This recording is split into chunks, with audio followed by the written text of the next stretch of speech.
Salut mes petites loutes, j'espère que vous allez bien. Moi je vais très bien aujourd'hui, il y a du soleil et tout, franchement je suis trop contente, ça redonne un petit peu d'énergie et ça booste un petit peu plus, c'est vrai.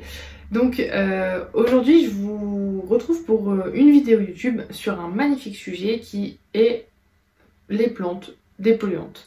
Et ouais, c'est un sujet qui me tient à cœur, du coup je voulais vous en parler un petit peu. Et donc avant toute chose, je dois vous demander une petite faveur, c'est de mettre un petit j'aime sur la vidéo, et un petit commentaire, ça m'aide à me différencier sur YouTube et à du coup montrer que ma chaîne est attrayante. De partager aussi, c'est important, de faire découvrir au monde entier mon arrivée et du coup ma chaîne YouTube. Voilà, pour moi en tout cas ça change tout. Et oui, si vous êtes abonné, n'hésitez pas à activer la petite cloche qui va pouvoir vous montrer par simple notification que j'ai une nouvelle vidéo qui est sortie. Donc c'est parti, je me présente très succinctement à vous. Donc déjà pour les nouvelles personnes qui me suivent, eh ben bienvenue sur ma chaîne, bienvenue dans mon univers. Je m'appelle Mathilde et je suis naturopathe spécialisée en confiance en soi. J'ai le plaisir de t'accueillir dans mon univers et je te présente ma communauté que je nomme les petites loutres. Pourquoi les petites loutres? Parce qu'en fait pour moi la loutre c'est un symbole d'équilibre entre l'eau et la terre. Donc équilibre parfait puisque l'eau est plutôt tumultueuse, capricieuse, indomptable, alors que la terre elle est plutôt calme, posée, ancrée. Et donc c'est l'équilibre des deux qui fait une harmonie parfaite. Et en même temps, elle est dans la culture amérindienne le symbole du féminin. Et comme moi, je préfère, par question de simplicité et de ressenti, de feeling, etc., de communication, travailler avec des femmes, parce que dans mes valeurs, j'ai la valeur de la sororité, forcément j'ai choisi la loutre. Alors donc, je reprends, on parlait de plantes dépolluantes. Alors donc pour planter le décor, on va commencer par la petite histoire des plantes dépolluantes. Donc en fait c'est vers les années 1950 que la NASA va commencer à s'intéresser à l'univers des plantes, notamment de la qualité de l'air intérieur de ces engins spatiaux. Elle réfléchit à la manière dont elle va améliorer cet air intérieur. Donc c'est en 1974 qu'elle charge un jeune étudiant nommé Bill Wolverton. C'est assez compliqué à dire, hein, Bill Wolverton.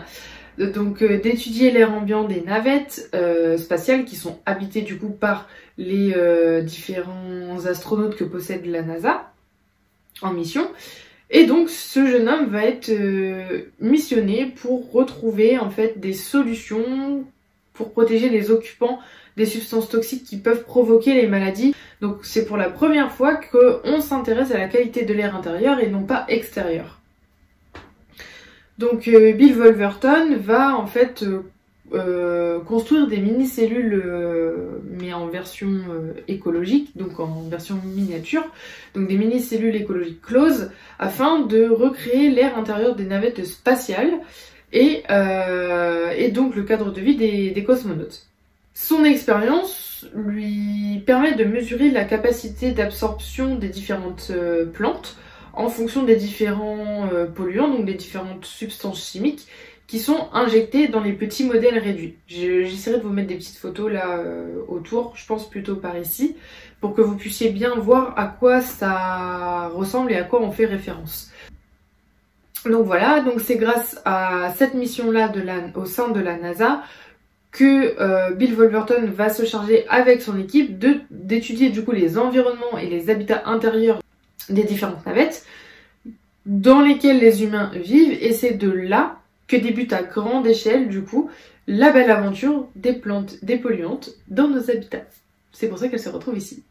Alors, comment font les plantes pour capter en fait les substances chimiques et toxiques en fait qui sont dans notre environnement, qui sont dans l'air et qui le rendent malsain. Donc en fait ce sont à la fois donc les feuilles, les tiges, les racines et les micro-organismes qui sont présents dans le substrat de la plante, donc dans son terreau, dans sa terre, dans son sol, qui vont agir en synergie pour pouvoir purifier l'air ambiant. Donc en fait, ces différentes parties de la plante vont s'assembler pour éliminer les produits toxiques. Donc la plante, elle va transpirer, donc rejeter de l'eau dans l'atmosphère, qui va augmenter du coup le taux d'humidité qui est présent naturellement dans l'air d'une pièce. Et en fait, c'est cette transpiration, cet échange entre la plante et l'air ambiant qui va entraîner une diminution des problèmes de gêne respiratoire que l'on peut ressentir lorsque l'on respire, de la déshydratation de la peau et des problèmes d'asthme. Donc les plantes, elles vont utiliser la photosynthèse.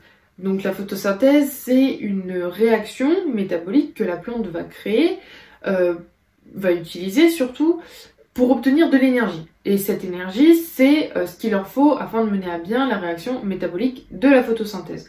Et de la croissance, de sa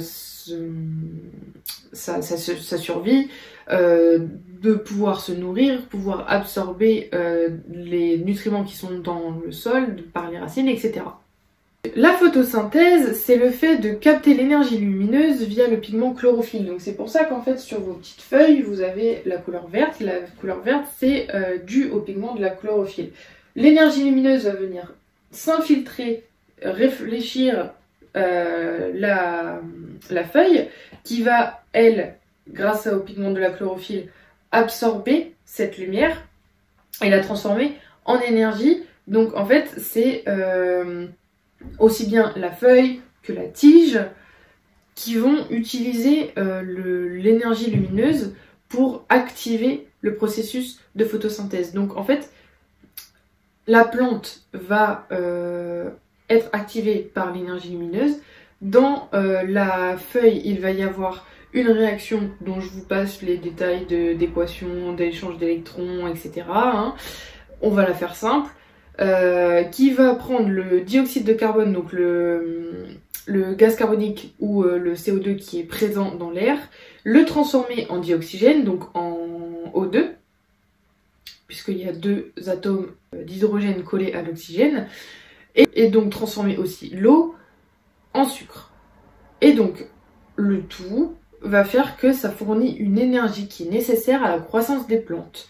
Donc on reprend, donc l'énergie lumineuse via la chlorophylle va transformer le CO2 en O2 et l'eau en sucre qui vont fournir du coup l'énergie nécessaire à la croissance. De cette réaction métabolique, on obtient un déchet. Le déchet de cette réaction en fait c'est l'oxygène, donc le dioxygène qui nous est profitable puisqu'il nous permet du coup de respirer. Mais dans notre habitat, en fait, il existe différentes sources de carbone qui peuvent être exploitées. Et du coup, ça, on les surnomme les coves. Donc, qu'est-ce que les coves? Les coves sont des composés organiques volatiles. Donc, en fait, c'est simplement des polluants de l'air que l'on retrouve généralement dans toute pièce où il y a des matières vivantes. Du bois, ça peut être aussi du liège, du tissu, du coton, etc.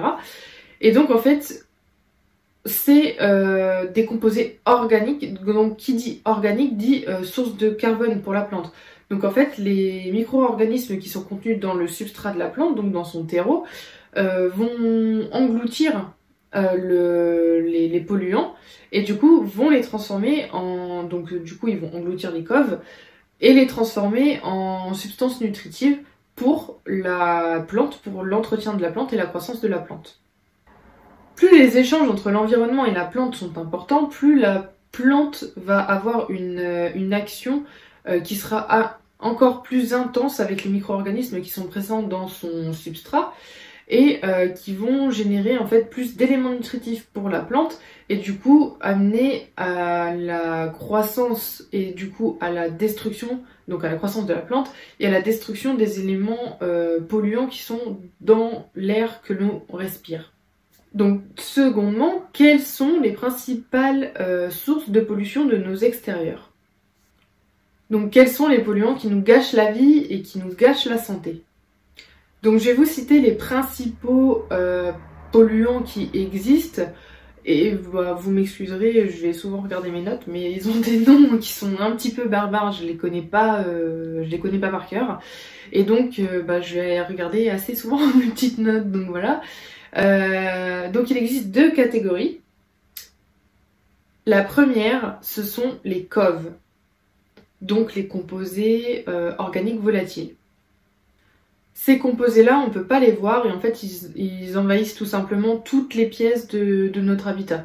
Parce qu'on les retrouve absolument partout, que ce soit en cuisine, en salle de bain, en bureau, en chambre, dans les toilettes, partout, partout, partout. Et les seconds, ce sont en fait les composés issus de la combustion. Donc par exemple, les produits de combustion comme le monoxyde de carbone, que l'on ne sent pas mais qui est ultra dangereux et dont on parle tout le temps à l'arrivée de l'hiver parce qu'il y a toujours des problématiques à cause de ce gaz. Donc c'est là que je vais faire la partie lecture. Vous m'excuserez, je vous mettrai des petites images du coup pour vous montrer à chaque fois qu'est-ce que c'est. Enfin, c'est les noms barbares, c'est bien beau, c'est bien gentil, mais on a besoin de savoir à quoi se référer, à quoi ça ressemble, d'où on les trouve, etc. Donc je vous mettrai des petites images pendant que moi je lirai. Ça sera beaucoup plus attractif pour vous.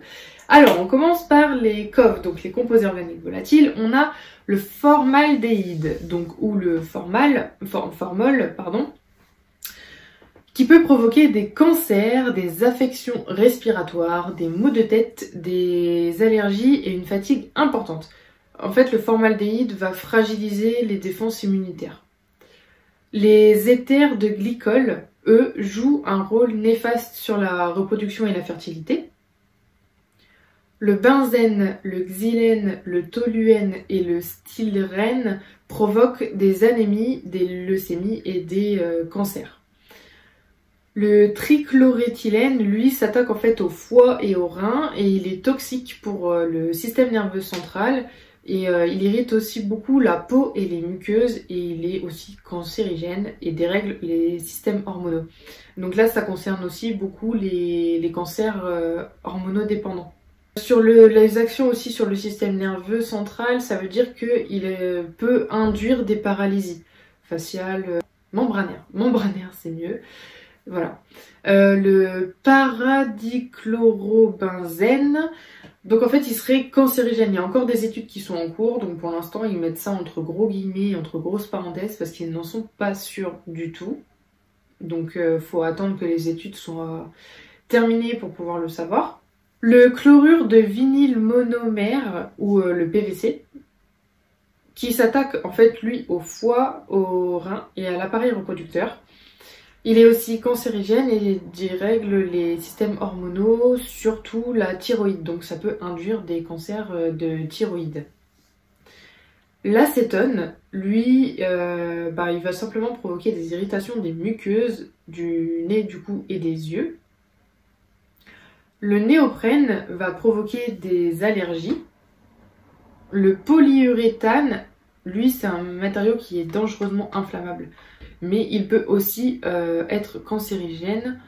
Donc on les trouve dans nos produits ménagers, dans nos cosmétiques, dans nos produits d'hygiène corporelle, dans les vêtements, dans les tissus qu'on achète. Donc ça peut être la lingerie de la maison, dans les nouveaux accessoires, dans tout ce qui est neuf, dans les objets du quotidien, dans les jouets des bébés, les jouets en plastique, notamment les jouets des enfants du coup, dans les chaussures, dans les produits électroménagers, donc qui sont neufs, ou les produits électriques neufs. Et pour ce qui concerne la seconde catégorie, ce sont du coup les produits de combustion. Là, on a le monoxyde de carbone, qui provoque lui des nausées, des malaises, des vertiges. Il est absorbé en grande quantité, et ce gaz est inodore et mortel, d'où sa grande dangerosité à chaque fois quand on arrive en hiver. Les oxydes de soufre et d'azote, la fumée de tabac et les gaz d'échappement, mais aussi les émanations de cuisine, celles des appareils de chauffage par combustion.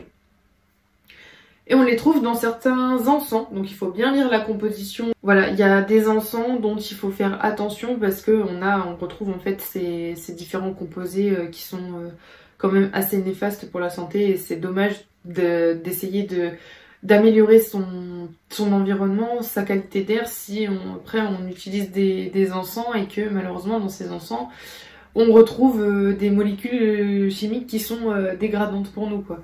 Donc à faire attention dans les compositions de vos encens si jamais il y a trop de produits chimiques à ne pas prendre. Moi c'est la première fois que j'en utilise, donc j'avoue ne pas avoir fait attention du tout à tout ça. Mais c'est un sujet que je vais plutôt approfondir après. Je vais attendre de les finir pour pouvoir trouver d'autres encens qui sont plus sympas et dont je pourrais vous parler et que je pourrais également vous conseiller.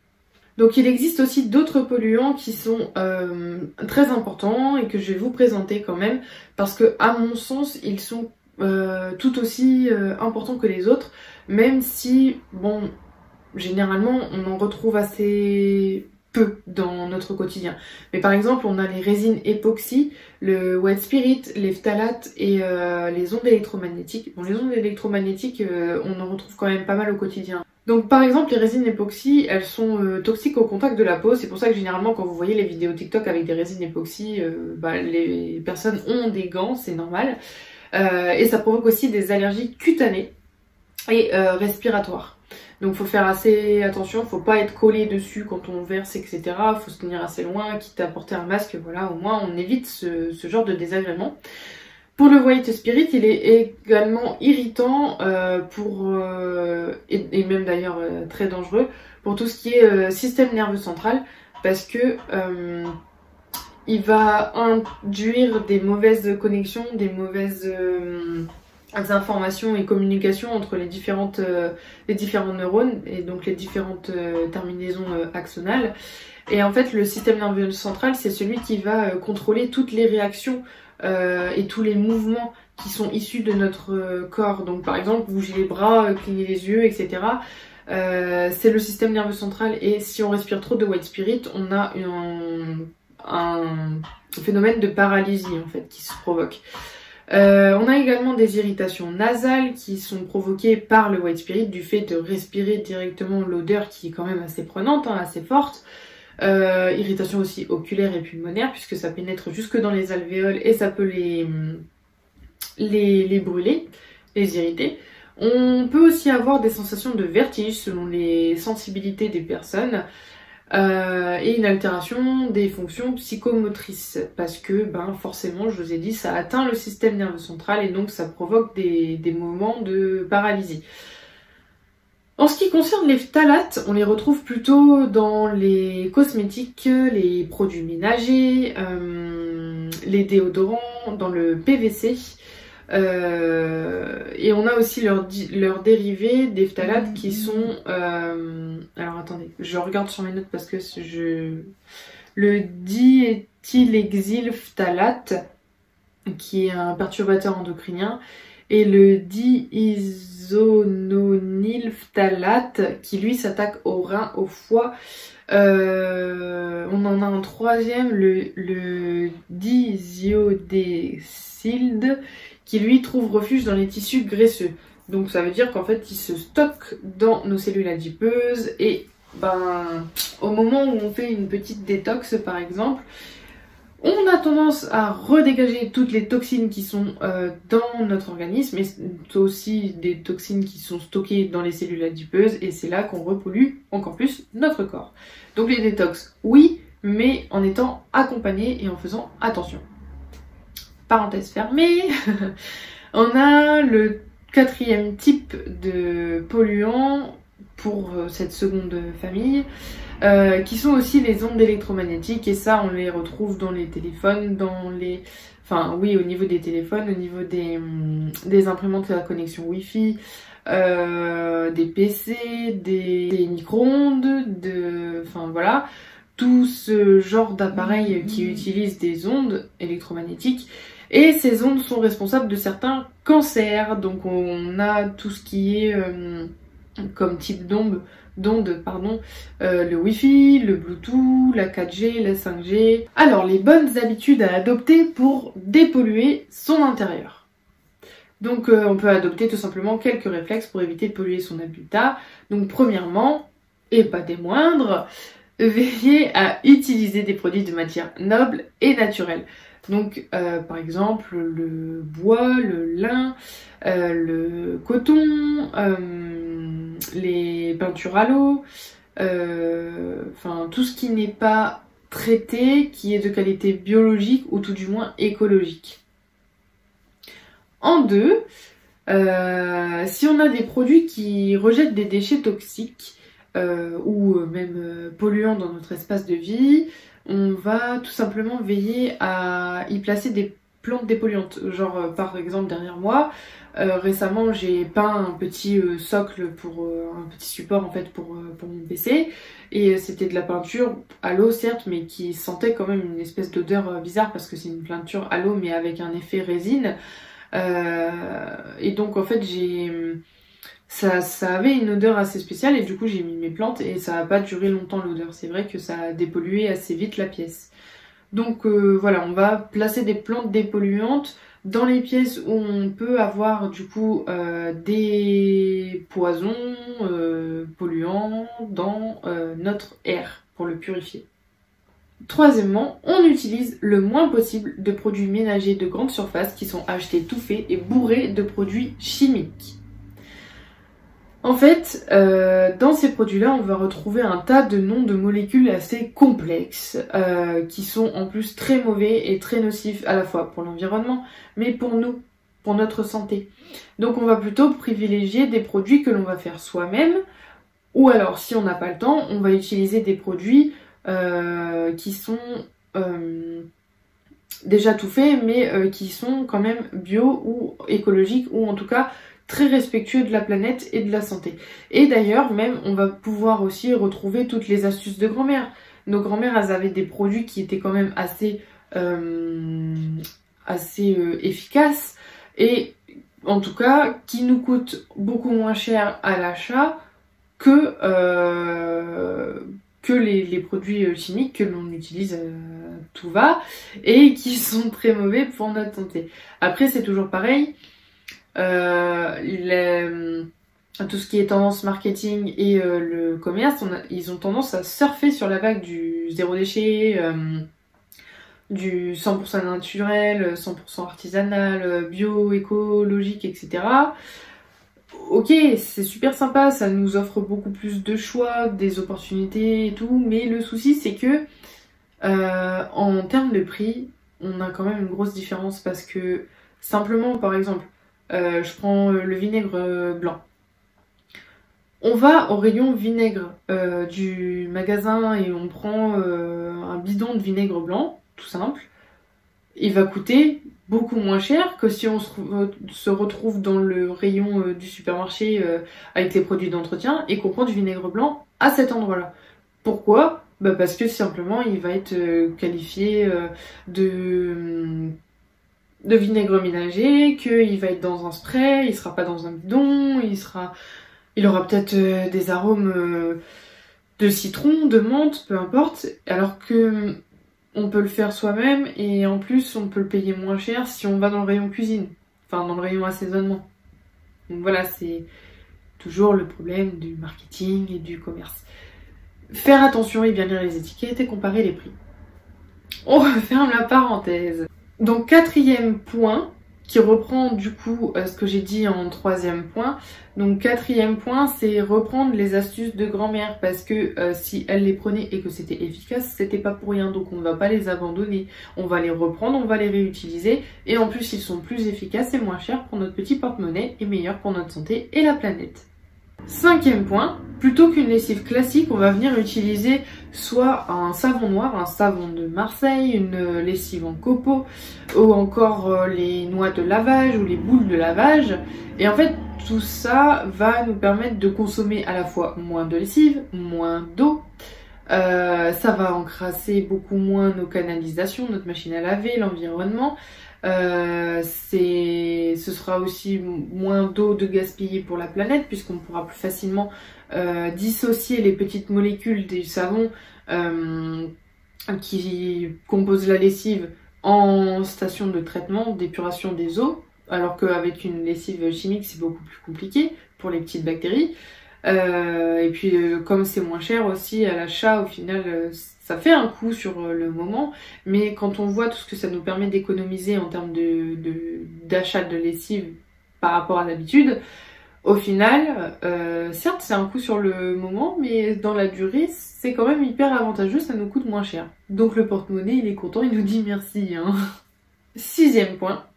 On aère notre environnement, donc notre maison, notre habitat, au moins 5 minutes par jour. Ça permet de renouveler l'air et du coup de diminuer la teneur en polluants dans notre habitat et du coup de renouveler l'air ambiant.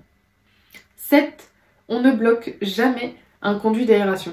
À la limite, si on n'en a pas, on va opter pour l'installation d'une VMC, donc une ventilation à mécanique contrôlée.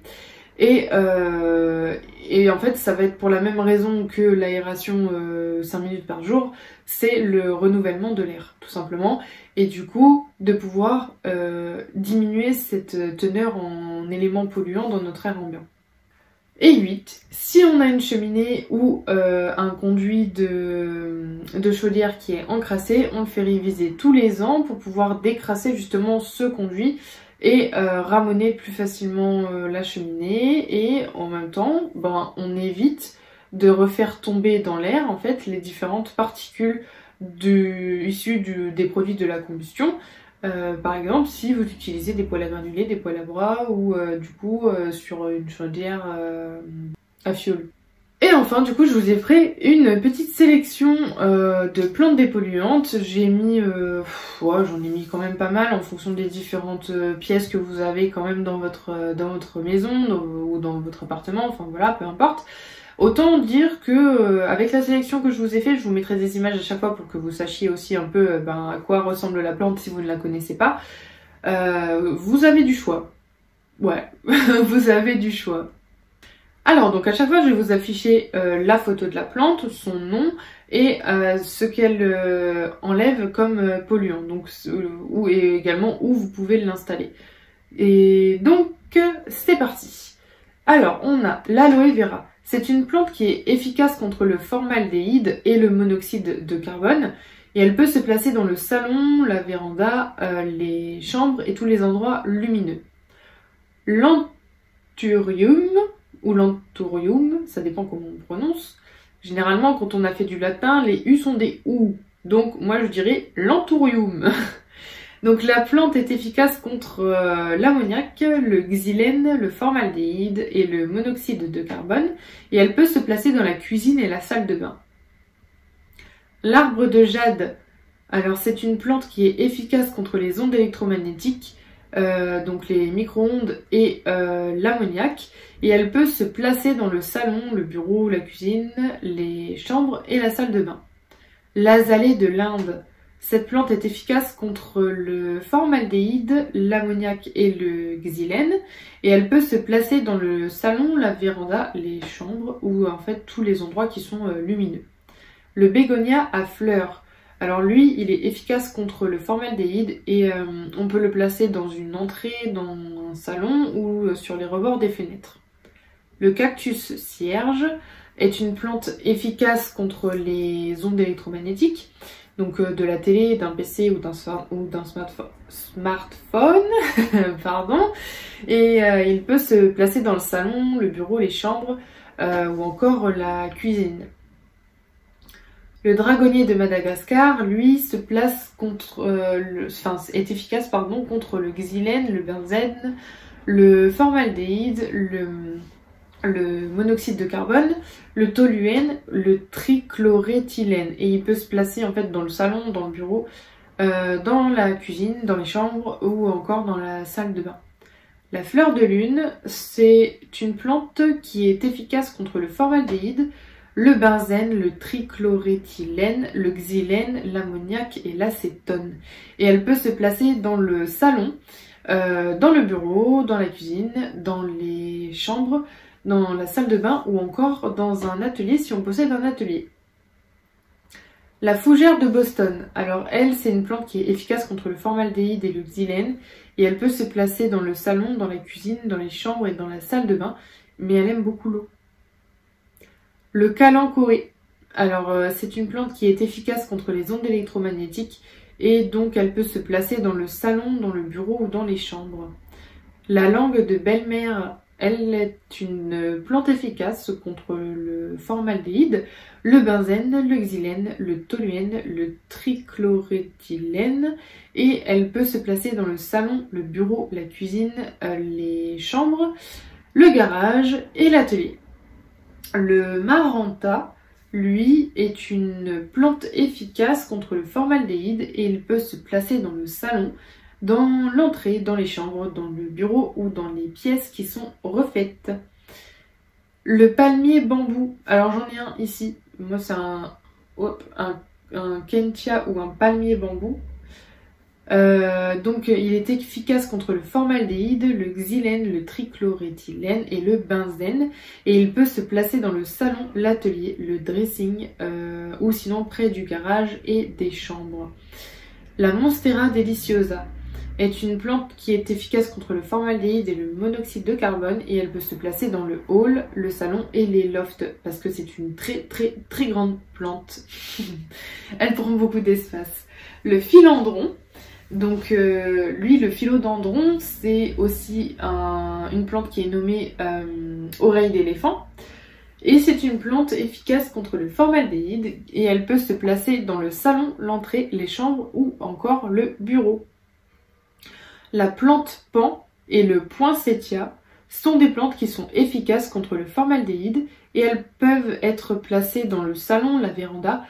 Pour le poinsettia, on a le salon, la véranda, les escaliers, le couloir, l'entrée et les pièces refaites. Le vase d'argent, je n'aime pas trop cette plante. Hein. Mais bon, chacun ses goûts, donc je l'ai mise quand même. C'est une plante qui est efficace contre les formaldéhydes et elle peut se placer dans le salon, l'entrée ou les serres. Et le yucca, qui est une plante efficace contre l'ammoniac, le benzène, le monoxyde de carbone et elle peut être placée soit dans l'entrée, soit dans le salon, soit dans la cuisine, la cage d'escalier, le couloir ou encore la salle de bain.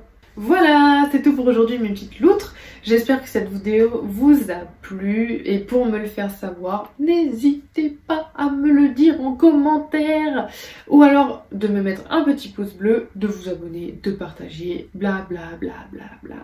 Vous connaissez la chanson de toute manière et sinon on se retrouve sur mes réseaux. Donc vous pouvez me retrouver sur Instagram sous le nom de naturo-du8 pépose ou alors sur TikTok sous le même nom, naturo-du8 pépose. Je vous mets de toute façon tous les noms en description. Sur ma chaîne YouTube, vous avez juste à vous abonner puisque vous êtes sur ma petite vidéo.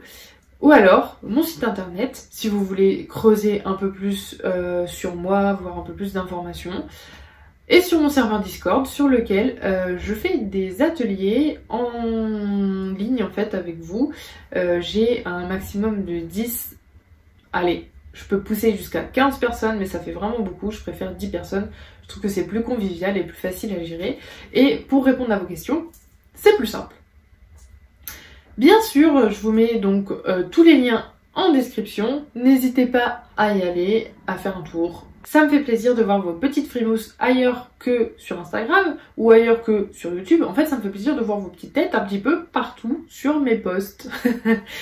Voilà, donc s'il y a de la nouveauté, oui, il y en a. Je vous propose un service à la fin de cette vidéo du coup. Je vous présente un nouveau service que j'ai créé, donc c'est un atelier qui est privé et individuel cette fois-ci, où en fait je vais vous proposer différentes plantes dépolluantes que je vais voir en fait avec vous. Je vais faire un point sur les différentes pièces que vous avez, les différentes compositions des produits que vous avez, que ça peut être des meubles ou du sol ou peu importe. Et en fonction de ça, je vais pouvoir remédier avec vous à votre problématique de dépollution en fait de votre intérieur, et je vais vous proposer un top 5 de plantes qu'on aura vu ensemble qui vous plaisent aussi, parce que c'est le but hein. Je veux bien vous proposer des plantes, mais si elles vous plaisent pas, bah vous n'allez pas les acheter et du coup on ne pourra pas dépolluer votre intérieur, et c'est dommage, c'est pas le but que je veux. Donc je vais vous proposer cet atelier qui dure 2 heures. Donc, où en fait, là, on va vraiment balayer un petit peu tout. Et cet atelier s'appelle Bien respirer chez soi. Je vous remets les infos en barre d'infos, hein, en description. Vous aurez juste à aller voir. Au pire des cas, vous pouvez me contacter si vous êtes intéressé ou si vous ne comprenez pas ou si vous voulez en savoir plus. Il y aura aussi des infos sur Instagram. Et puis, sur ce, on se retrouvera sur le Discord des ateliers. Si jamais vous vous réservez une petite séance, un petit atelier plantes dépolluantes. Et bien sûr, je vous souhaite une excellente journée. Prenez soin de vous et avec gratitude et bienveillance. Ciao!